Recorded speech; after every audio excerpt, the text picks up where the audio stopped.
The air in Lake Placid was thick with tension, so sharp you could almost hear it hum. The lights above the rink glared like spotlights on a stage, catching glints of frost and sweat as two nations stared across the ice. The Soviet team, mighty, mechanical, unstoppable. The Americans, young, hungry, daring to dream.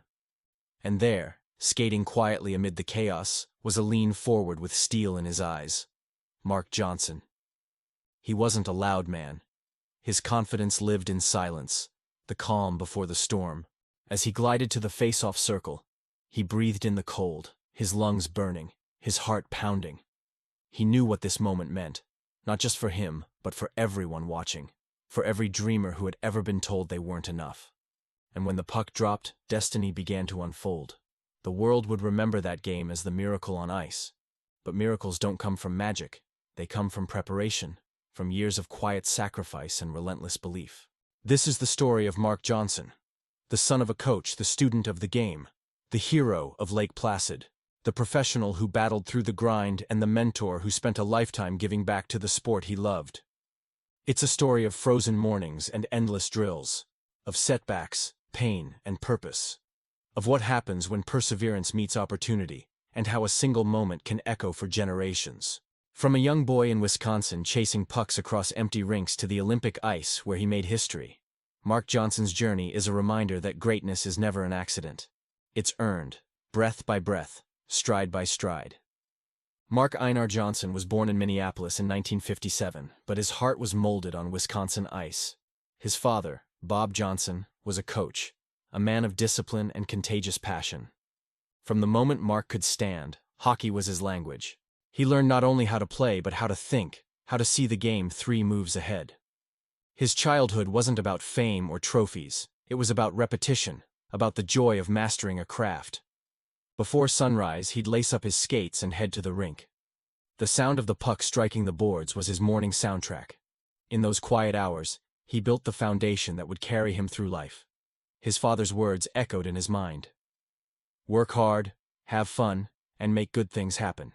By high school, Mark's skill was unmistakable: quick hands, sharp instincts, and a feel for the ice that couldn't be taught. But more than talent, he carried humility. He didn't crave attention, he craved improvement. That mindset carried him to the University of Wisconsin, where he played under his father. Some might have wilted under that shadow, but Mark embraced it. Every drill, every shift, every critique shaped him. He became one of the nation's most feared scorers, helping lead Wisconsin to a national championship. But Mark's focus was never on headlines. It was on doing things the right way. He skated through exhaustion, studied his opponents, and trained his mind to stay calm when everything around him was chaos. Then came 1980. Herb Brooks assembled a group of college kids to take on the world. They weren't supposed to win. They weren't supposed to even compete. But in that locker room, Mark found something he had known all along. Belief is more powerful than reputation. In Lake Placid, under the weight of global expectation, Johnson became the steady heartbeat of Team USA. His goals against the Soviets changed the course of history. One with a single second left in the first period, another to tie the game late. A pair of strikes that broke the rhythm of giants. When the final horn sounded and the crowd erupted, he felt a wave of disbelief. America had done the impossible. And Mark, calm as ever, looked around and smiled. "We did it," he whispered. But the story didn't end there. After Olympic glory came the grind of professional hockey. Mark joined the NHL and played for teams across the league: the Penguins, the North Stars, the Whalers, the Blues, and the Devils. Each season brought new challenges: injuries, trades, doubts, and endless travel. The Olympic gold opened doors, but it didn't guarantee anything. He had to prove himself all over again. And he did. Game after game, year after year, Mark became known not just for his scoring touch, but for his intelligence, his leadership, and his consistency. He wasn't always the loudest in the locker room, but when he spoke, everyone listened. His teammates respected the quiet professionalism, the same calm that had carried him through the miracle on ice. Still, there were lonely moments: the endless flights, the aching body, the mornings when the fire dimmed. But Mark had built his life on persistence. He reminded himself that effort is the only thing we can always control. And through every high and low, he kept skating, kept believing. After more than a decade in the NHL and a few seasons in Europe, Mark retired as a player. But his love for the game only deepened. He became a coach, and soon his influence grew beyond himself.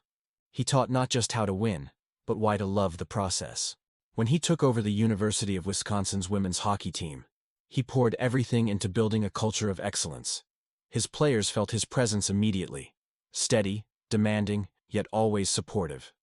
Under his guidance, the team rose to national dominance, winning championships and producing Olympians. And when he led the U.S. women's national team to Olympic silver in Vancouver, it was clear. The same fire that had once fueled his skates now fueled his students. But away from the rink, Mark was more than a coach. He was a father, a husband, a teacher. He raised 5 children, some of whom followed his path onto the ice. He stayed grounded, always crediting his family and his father for keeping him centered. When his father passed, Mark carried that legacy forward, teaching not just hockey, but life, respect, perseverance, and joy. Even decades after Lake Placid, Mark Johnson never chased fame. He chased fulfillment. His joy came from seeing others succeed, from the young player who found her confidence, to the team that learned to trust itself. To this day, when he steps onto the ice, the memories flood back, the cold air, the roar of the crowd, the miracle that changed everything. But if you ask him what he remembers most, he won't say the goals or the medal. He'll say the faces of his teammates, the bond they shared, and the feeling that for one moment, everything they'd worked for mattered. Mark Johnson's story is not just about hockey. It's about life. It's about believing when no one else does. It's about quiet dedication, about staying humble through glory and resolute through failure. It's about becoming the kind of person who lifts others just by example. He once said, "You don't control the outcome, you control your effort. That's what defines you." Those words are the essence of his journey. So remember this: greatness isn't built under bright lights. It's built in the dark, in the hours when nobody's watching, when your body aches and your mind whispers to quit. It's built through faith, humility, and the courage to try again.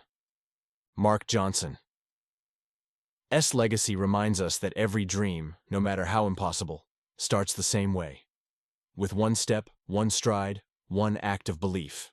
And that's what makes heroes. If Mark Johnson's incredible journey moved you, if his story reminded you of the power of perseverance and quiet determination, then take a moment to keep this spirit alive. Hit like, share this story with someone who needs a push to keep going, and subscribe to Behind the Medal for more cinematic journeys that reveal the human stories behind every triumph. Because behind every medal, there's a heart that refused to give up.